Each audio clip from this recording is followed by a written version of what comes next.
I'm going to now apply some of this.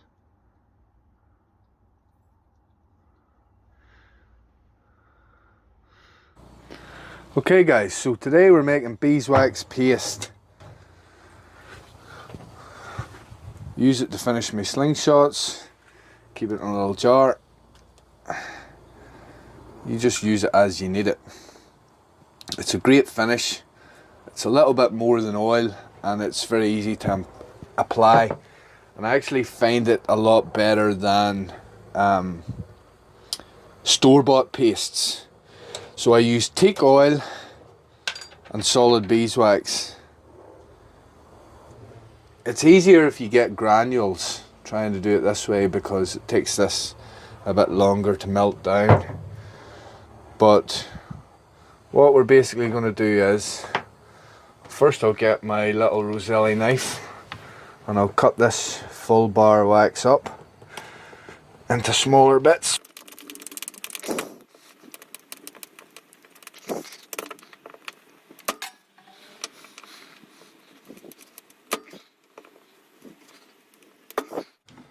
Okay, so there we have our bar cut up into smaller bits. And what we're going to do is we're going to do a 50-50 mix. Okay, so I'm going to eyeball this. We're going to fill it up right about halfway. It's probably a little bit more than halfway. And then we're going to add our wax.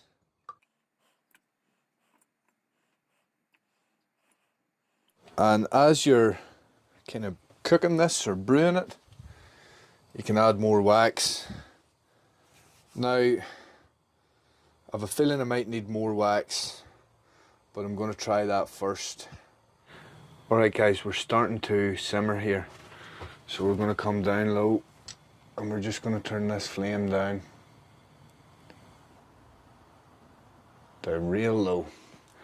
Now we'll put in our concoction. Store-bought beeswax pastes that I have used previously on things or seen used on things can have like a blotchy finish. And if any of you guys have experienced that, you'll understand what I mean by that. Like the finish is inconsistent and there's like, seems to be bits of it that are more oily and more beeswaxy, like the oil and the beeswax hasn't really come together as one, if you know what I mean. Whereas with the teak oil, it's very, very, very smooth and consistent and almost buttery, and it leaves a fantastic finish.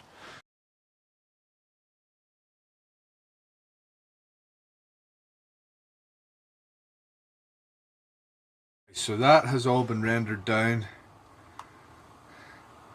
into one liquid, and it's quite thin.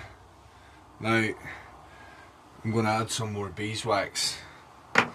There is a benefit depending on what your project is or how well you want to seal up something, but adding this hot like this to a workpiece, whatever it may be, has a benefit because it'll penetrate much deeper as a liquid, whereas if I take this out now and let it cool, that'll harden down into a paste pretty soon. Okay, so here's the pieces I've got cut and we're just going to add them in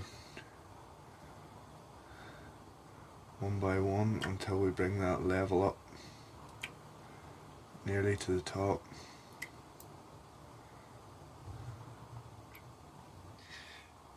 It is important to put this into a jar and not a plastic container, because whenever you put it into a plastic container, you try and pour it in hot, it will contort the plastic container and the lid won't fit properly anymore, and air will get in, and every time you go to use it, there'll be a little hardened skin of beeswax paste on the surface. So, you know, use your secondary boiler as the container you wish to store it in. You know, or you can, if you want to make a lot of it, use a bigger container, but always transfer it into glass. That's what I'm trying to say.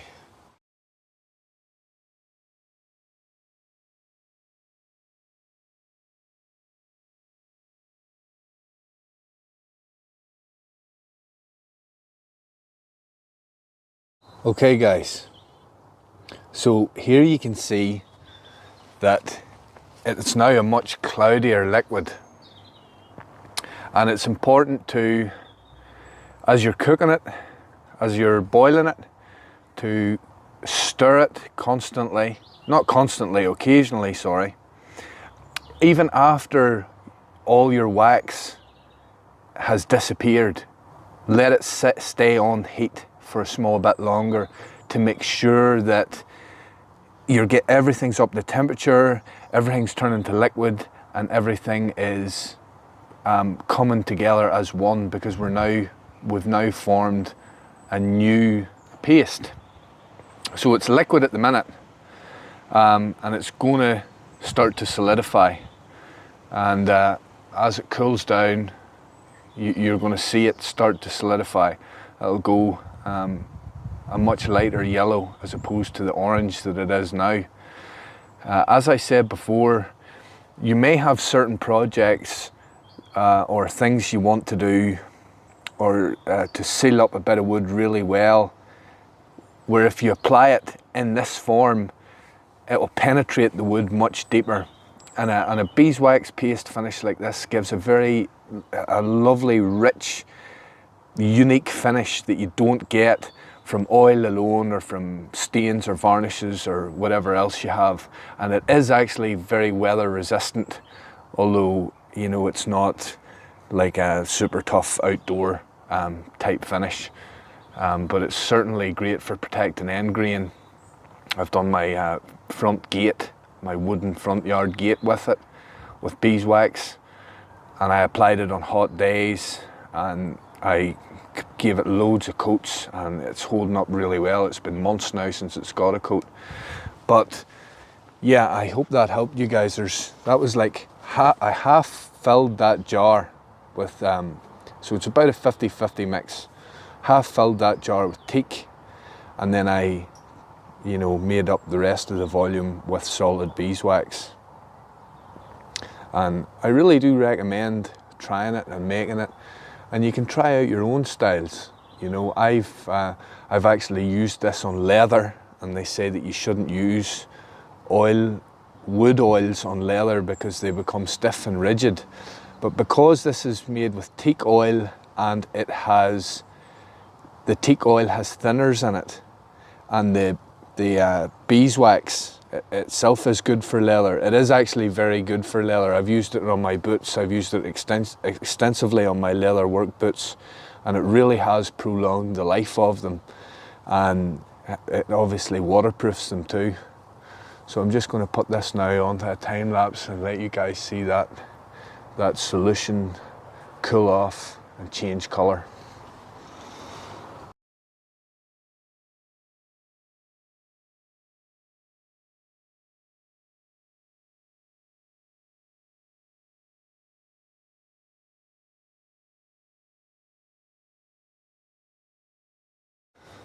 Okay guys, so as you can see, we're pretty much fully solid now from what it looks like, but it will darken. I don't believe it. I was just about to say the centre will still be liquid. Oh my god, I just broke a little skin on top. Oh, I done that too soon. Look. Now, learn by my mistakes. Don't do that. Oh my god. It's really upset me. It was such a perfectly full jar as well. But, hey ho, there we go. Mistakes happen. Now, another thing I wanted to say is whenever it's a liquid and you're cooling it, don't put the lid on straight away, because it will form a vacuum in the top and it'll be very hard to get the lid off. Oh man, I'm really upset that I done that. You know what I'm going to do? I'm probably going to re-boil that back down. But anyway, that's how it is, that's how it looks. I hope that helped you guys. I'll show you what it actually finishes like. I'll apply it to something, show you guys. I can't believe I just spilled some of that. Oh man, oh well. Learn from my mistakes.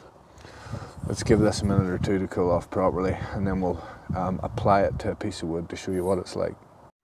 Alright, so here's our finished wax that we spilled some of. Nearly fully cured, but not fully. So this is a little piece of mesquite left over from a build I done yesterday. I've just got it sanded up to 120 grit, but you can already see that's quite a fine finish on the wood. And we're just going to now apply some of this. And you can see it just brings out a certain richness and texture to the grain. Even the end grain. It's just a saw cut finish. And yeah, even if you want to heat it up, you can heat your paste before applying if you want to get extra penetration, but it's really not necessary. Let me just wipe some of this off. Alright, so there's a little before and after. This is an extremely hard, dense wood, and it also gives a nice feel to the finish. You know, that's it all wiped down, all cleaned off.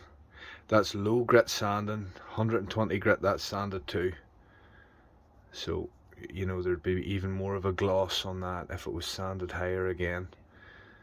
And again, you can just see how that helped bring out the richness and the colour of the grain. So anyway guys, that is the scientific method for making beeswax paste. I hope this video helped you guys. If it did, give me a thumbs up, go down, leave me a comment, tell me if you've made anything like this before, what sort of recipes you use. I'd like to hear if any of you guys have made any leather treating pastes before out of beeswax. Interested to hear about that type of stuff.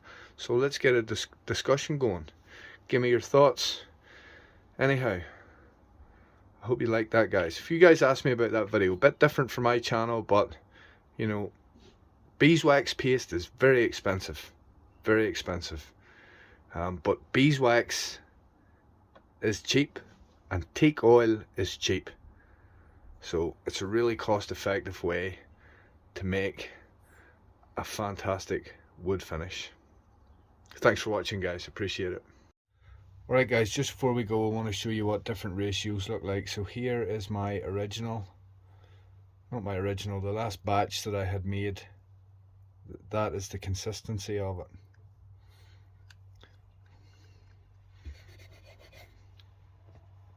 Now here's the batch that we just made,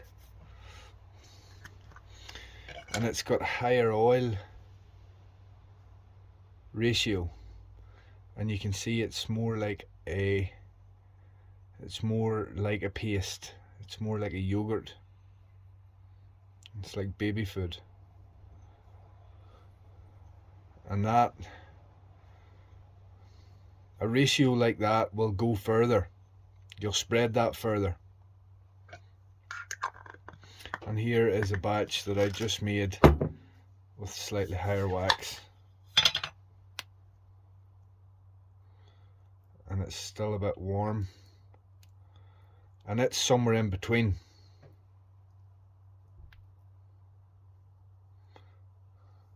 So you can play around with your ratios. No harm in that.